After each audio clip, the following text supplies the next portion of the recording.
So praise the Lord, जय मसीह की सबको। सो परमेश्वर का धन्यवाद हो आज के एक बार फिर से सुंदर समय के लिए।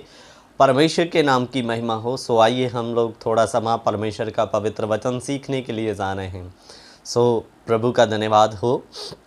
और विषय आप लोग जान चुके हैं, हमारा विषय क्या होने वाला है। सो विषय में जाने से पहले आप हमारे चैनल जाने वचन की सच्चाई को सब्सक्राइब कर लें, बेल के आइकॉन को दबा लें, आल को भी क्लिक कर लें, ताकि जो भी नया विषय लेकर आया जाए तो आप तक या आपको उसका नोटिफिकेशन तुरंत मिलता रहे। सो आइए हम परमेश्वर के वचन में जाएंगे।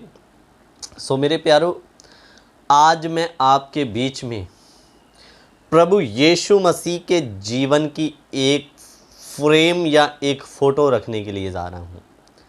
कोई मैं आपको फ़ोटो नहीं दिखाने वाला, लेकिन जैसे जैसे हम वचन में आगे बढ़ेंगे तो आपके सामने में यीशु मसीह के जीवन का एक फ़ोटो क्रिएट होता रहेगा।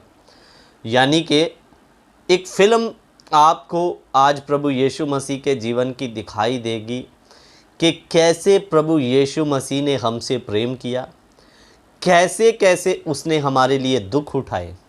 सो ये विषय बड़ा महत्वपूर्ण है। अगर आप इस विषय को सुनेंगे तो मैं 100% विश्वास करता हूँ आज आपको यीशु मसीह के प्यार की कीमत का पता चलेगा। इसलिए वीडियो में बने रहें, स्किप ना करें, पूरा वीडियो को सुने मेरे प्यारों। और आज का ये वीडियो अगर आप प्रार्थना के साथ इस विषय को सुनेंगे तो आज यीशु का प्यार आपको रोने के लिए मजबूर कर देगा मेरे प्यारों। सो विषय में चलते हैं।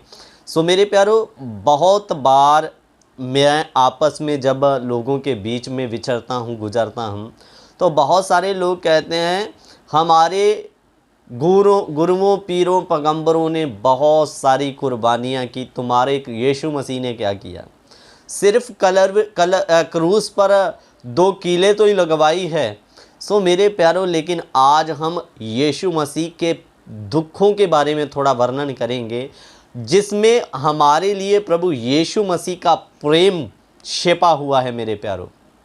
सो बड़े ध्यान से देखेंगे आज कि क्या यीशु मसीह ने केवल 2 कीलें लगवाई या और भी हमारे लिए इस 30 साल 33.5 साल में रहकर कौन कौन सी सजाओं को, कौन कौन से दुखों से उसको गुजरना पड़ा। आज हम सारी बात को क्लियर करेंगे। सो बड़े ध्यान से सुनिए। सो सबसे पहले हम देखते हैं प्रभु यीशु मसीह का स्वर्ग छोड़कर इस दुनिया में आना।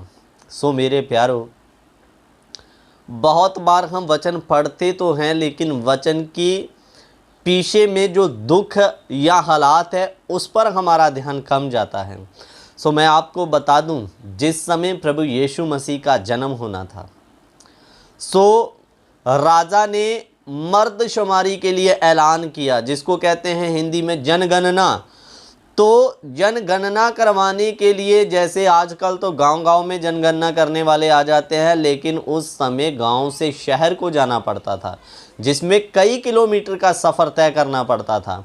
उधर मरियम के पेट में प्रभु यीशु मसीह है और प्रभु यीशु मसीह, मरियम और यूसुफ जब ये भी जनगणना करवाने के लिए गए तो उधर में यीशु मसीह की पैदाइश का समय या तिथि भी नज़दीक आ रही थी मेरे प्यारों।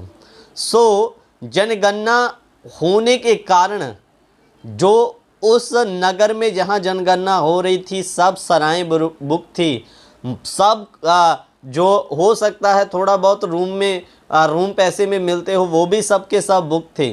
जिसका भी यूसुफ और मरियम दरवाज़ा खटखटा रहे हैं, तो किसी के भी घर पे जगह ना होने के कारण मेरे प्यारों इनको कोई स्थान नहीं मिला। ध्यान देकर सुनना, सृष्टिकर्ता परमेश्वर जो जमीन आसमान का बनाने वाला है, जिसने सारी कायनात को बनाया, लेकिन जब उसका जन्म होने का समय आया तो किसी के घर में, किसी के सराय उसके जन्म के लिए जगह तक नहीं थी मेरे प्यारों।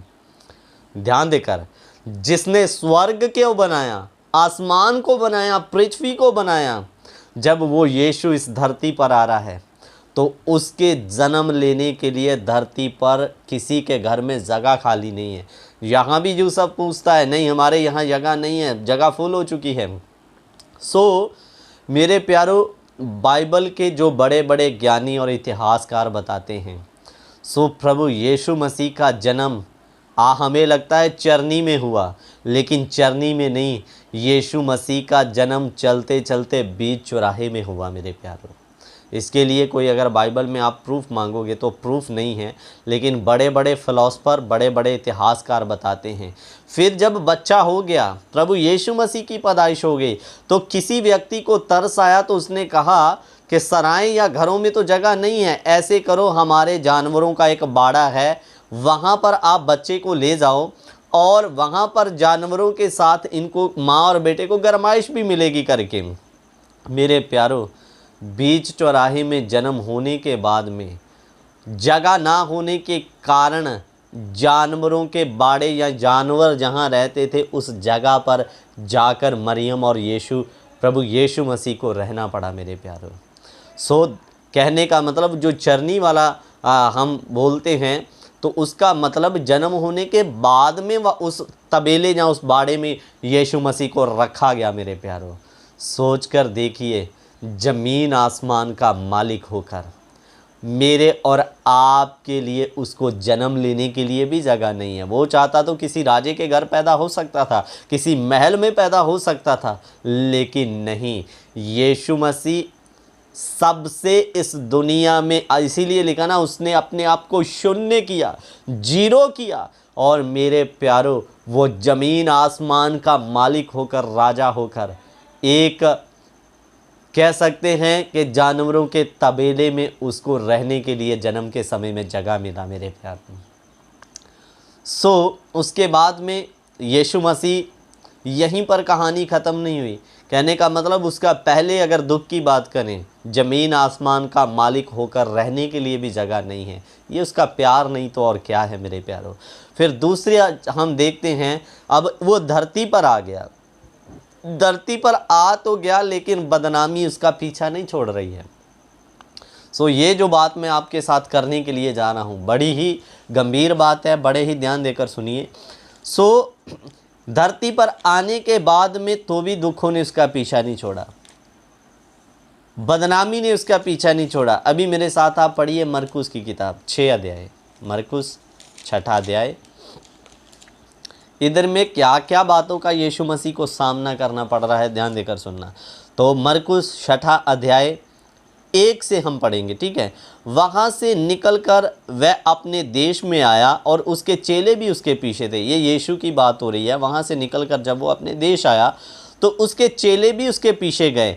सबत के दिन वह आराधनालय में उपदेश करने लगा और बहुत से लोग सुनकर चकित हुए और कहने लगे, ये बातें कहाँ से आई?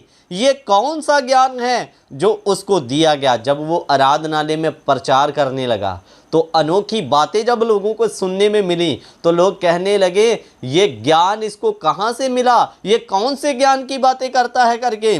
लेकिन आगे फिर जो लोग आराधनालय में इकट्ठे थे वो यीशु के लिए कैसी कैसी बातें करते हैं, ध्यान देकर सुनना। इसको कहाँ दिया गया?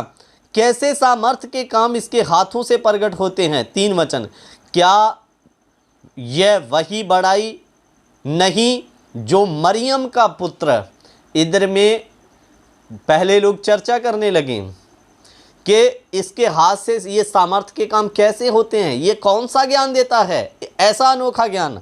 सो बाद में कुछ लोग कहने लगे, क्या ये वही बड़ाई नहीं? क्या ये वही बड़ाई नहीं? मेरे प्यारों, आज जो बड़ाई या कारपेंटर का काम करते हैं, आज के समय में उनकी एक अच्छी खासी इज्जत है। अगर किसी को कह दिया जाए ये कारपेंटर का काम करता है तो लोग हंसी खुशी, अरे बड़ा अच्छा काम करता है, इसको कबूल करते हैं। लेकिन आज से आप कुछ साल पहले चले जाओ, बड़ाई या कारपेंटर या तरखान का जो काम करते हैं, मेरे प्यारों, आज के समय जैसी उनकी बिल्कुल इज्जत नहीं होती थी। आज तो लोग तरखान या कारपेंटर अच्छे अच्छे शहरों में दुकानें बनाकर बैठे हैं, लेकिन आज से कुछ साल पहले आप पीछे चले जाओ, दुकानें नहीं, उनको गली गली में जाकर कंधे पर बैग रखकर होका देना पड़ता था, मेज़ बनवा लो, खाट ठीक करवा लो, ऐसे करना पड़ता था मेरे प्यारों। सोच कर देखिए, यीशु मसीह ने 30 साल तक अपने माँ बाप के पास रहा। जैसे बड़ा हुआ तो अपने पिता यूसुफ के साथ उसने कारपेंटर का भी काम काफ़ी समय किया मेरे प्यारों। सोच कर देखिए, प्रभु यीशु मसीह ज़मीन आसमान का मालिक होकर कंधे पे बैग रख के गली गली में जब होका देता होगा, मेज़ ठीक करवा लो, खाट बनवा लो, मेरे प्यारों ये है कौन जिसके कंधे पर सामान का वो बोझ है? ज़मीन आसमान का मालिक। वो मालिक होकर इस धरती पर एक नौकर बन गया मेरे प्यारों। बहुत बार तो बड़ाइयों की मैं आपको बता रहा हूँ, आज से कुछ समय पहले इज्जत नहीं थी। शायद मैं ऐसी कई बार इमेजिन करता हूँ कि जैसे किसी बड़े घर में चले जाओ तो नौकर को बैठने के लिए भी कोई जगह नहीं देता। यीशु मसीह को भी अगर पानी या खाने के लिए कुछ देते होंगे तो उधर ही बैठ के खा। ऐसा बोलकर मेरे प्यारों, कैसा नौकरों जैसा लोग बर्ताव करते होंगे उसके साथ। ये सारी बातें मैं आपको क्यों बता रहा हूँ? आपके सामने में यीशु मसीह के जीवन का वो तस्वीर आपको दिखाई देना है। यीशु मसीह ने केवल कलवरी के क्रूस पर ही नहीं आपके लिए सजा दी। देखिए दुनिया में उसके साथ क्या क्या हो रहा है। फिर उसके बाद जो मुझे सबसे बड़ी दुखित बात लगती है, क्या बोलते हैं, क्या ये वही बड़ाई नहीं? मरियम का पुत्र करके उसके लिए शब्द इस्तेमाल किया गया। मेरे प्यारों, ध्यान देकर सुनना। अगर किसी को भी हम आवाज़ देते हैं, अगर उसका नाम पता नहीं तो हम उसके बाप के नाम से उसे आवाज़ देते हैं।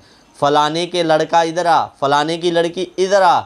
लेकिन इधर में प्रभु यीशु मसीह के बाप के नाम से नहीं, यानी कि मरियम का पुत्र कह के यीशु मसीह को चिढ़ाया जा रहा है। मेरे प्यारों, मरियम का पुत्र कहने का मकसद अगर आप नहीं समझे तो समझ लो। मरियम का पुत्र कहने का मतलब इसका तो कोई बाप ही नहीं है। अगर मैं वो शब्द बोलूं तो यीशु मसीह को, जिसका कोई बाप नहीं होता, जिसको कहते हैं ये पता नहीं किस नाजायज़ की औलाद है, ऐसे ऐसे करके शब्द इस्तेमाल किए गए मेरे प्यारों प्रभु यीशु मसीह के लिए। मैं प्रभु के प्रेम को कई बार याद करके मुझे बहुत दुख लगता है। हे मेरे परमेश्वर, तूने मेरे लिए कैसे कैसे शब्द सुने, तूने बदनामी उठाई मेरे प्रभु। Praise the Lord, hallelujah. वो ज़मीन आसमान का मालिक होकर देखिए मेरे अजीज़ों, उसके लिए लोग कौन से शब्द इस्तेमाल कर रहे हैं। बड़ाई, क्या ये वही बड़ाई नहीं? मरियम का पुत्र है, यानी कि कहने का मतलब उनके दिमाग में चल क्या रहा है। आप ये बात ध्यान से सुनना मेरे प्यारों। इसीलिए मैं आपको कहता हूँ कि उसने केवल कलवरी के क्रूस ही नहीं, उसने इस दुनिया में रहकत बदनामी जैसी जिल्लत उठाई है मेरे प्यारों। लोग उसको बाप के नाम से नहीं, माँ के नाम से पुकारते हैं। कहने का मतलब इसका तो कोई बाप ही नहीं है करके, क्योंकि वो कुंवारी के गर्भ से पैदा हुआ, इसलिए लोग ऐसे ऐसी बातें उस पर लांछन लगाते रहे मेरे प्यारों। फिर यहीं पर बात सीमित नहीं हुई। फिर उसके बाद में जब यीशु को कलवरी के क्रूस पर चढ़ाने के लिए पकड़वाया गया, वो आप जानते हैं कैसे कैसे उसको तसीहे दिए गए, दुख दिए गए, परेशानियां दी गई, 39 कोड़े उसकी पीठ पर मारे गए मेरे प्यारों। विषय लंबा हो रहा है तो इस बात का भी, उसके हाथ में कील लगे, सर पर कांटों का ताज रखा गया, इन सारी बातों का एक एक आत्मिक अर्थ है मेरे प्यारों। कांटों का ताज उसके सर पर इसलिए रखा गया, मेरे और आपके बुरे विचार दिमाग में चलते हैं। हमारे पापी दिमाग या पापी सोच की भी कीमत कांटों का ताज रखवा कर प्रभु यीशु मसीह ने चुका दी। गुनाह तो मेरे हाथ करते थे, रिश्वत, कत्ल, चोरी मेरे हाथ करते थे, लेकिन मेरे पापी हाथों की कीमत यीशु मसीह ने कील लगवा कर दे दी मेरे प्यारों। पैर तो हमारे गुनाह में चल कर जाते थे, लेकिन पाँव में कील लगवा के उसका भी कीमत प्रभु यीशु मसीह ने दे दिया मेरे प्यारों। उसके बाद में यीशु की पसली में जो भाला मारा गया, मेरे प्यारों हर एक बात की कीमत प्रभु यीशु मसीह दे रहा है मेरे प्यारों। फिर उसकी पीठ पर 39 कोड़े मारे गए। कोड़ा क्या होता है, उसके आगे मुड़ी हुई ऐसी तीखी हड्डियां और छुरियां लगी होती है। वो यहाँ भी शरीर पर पड़ गया तो वहाँ से वो खाली नहीं आएगा, वहाँ से पूरी रीति से मांस नोच कर लाएगा मेरे प्यारों।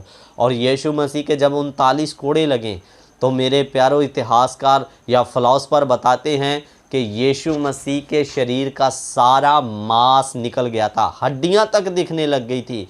उसके शरीर में खून बिल्कुल था ही नहीं, बूंद बूंद बहकर निकल गया मेरे प्यारों। तो ये है वो प्रभु यीशु मसीह का प्यार। फिर इधर ही बात ख़त्म नहीं हुई, कलवरी के क्रूस पर जान दिया, उसके बाद में भी उसके जीवन से दुख उठाना गया नहीं मेरे प्यारों में। फिर यीशु मसीह क्रूस पर अपने प्राण त्यागते ही स्वर्ग में तो गए नहीं, उनका आत्मा सीधा अधोलोक में उतरा मेरे प्यारों। और अधोलोक में जो शैतान के वश में पुराने नियम या संत लोगों की आत्माएं कैदी थी, तो यीशु मसीह अधोलोक पर उतरा। अधोलोक में उतरने के बाद सबसे पहले उस भयानक बाट का, जो नरक की आग जिसको हम कहते हैं, वहाँ पर भी मेरे और आपके लिए गया। उसके बाद में वो प्रोसेसर पूरा करके फिर जाकर कैदी आत्मा को छुड़ाया जो पुराने नियम के संत थे। मेरे प्यारों, वचन में लिखा ना, कोई मेरे वसीले बिना पिता के पास नहीं जा सकता। अब्राहम, याकूब, यूहन्ना, कोई भी यूहन्ना बोल रहा हूँ, मूसा, इनमें से कोई भी अभी स्वर्ग नहीं गया था। अब्राहम नाम की एक गोद थी, उसमें शैतान ने इन सबको कैदी बनाकर रखा हुआ था। सो मेरे प्यारों, यीशु ने उनको भी जाकर कलवरी के क्रूस पर जान देते ही अधोलोक में उतरा।